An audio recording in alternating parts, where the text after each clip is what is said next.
Welcome to another session. In this video, we'll be discussing about autoacoustic emissions and brainstem evoked response audiometry. So, coming to autoacoustic emissions, in short form, we can say OAE. So, basically, uh, this is a test that is used to assess the function of cochlea in newborn, especially.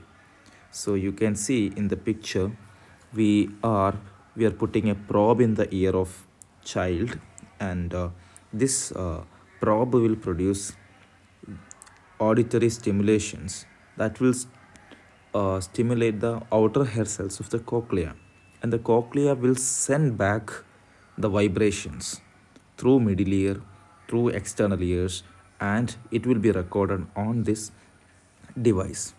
So what does it mean? Like, if autoacoustic emissions are present, positive mean the cochlea is functioning properly, and if it is negative, we can have certain other things also in the conclusion, because it could be due to cochlear pathology, because cochlea is not producing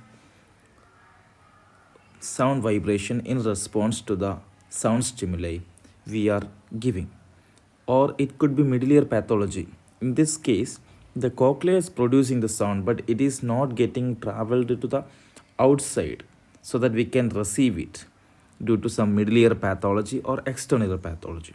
So, in the case of autoacoustic emissions are negative, we can do further investigations to investigate if there is any pathology in these structures. For example, in external ear pathology, you do a thorough examination. In middle ear pathology, you do some kind of tympanometry or something like that. In cochlear pathology, we can do more investigations like electrocochleography or anything like that. So that is about autoacoustic emissions. Now, coming to the types of acoustic emissions, they are spontaneous or they could be evoked. Spontaneous means it is spontaneously recording the emissions from the cochlea. We are not evoking, we are not giving any sound stimuli per se through the probe. We can spontaneously record the emissions from the cochlea. These are present in 50% of the population. So, other thing is evoked. Evoked is what we saw in the picture, where with the probe we are giving a sound stimulus. It could be distortion product OAE or transient OAE.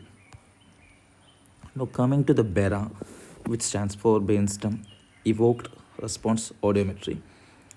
Basically, it tests auditory pathway, not completely exactly.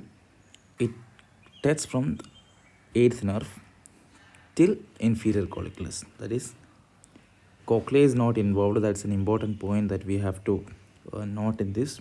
So BERA does not test for cochlea.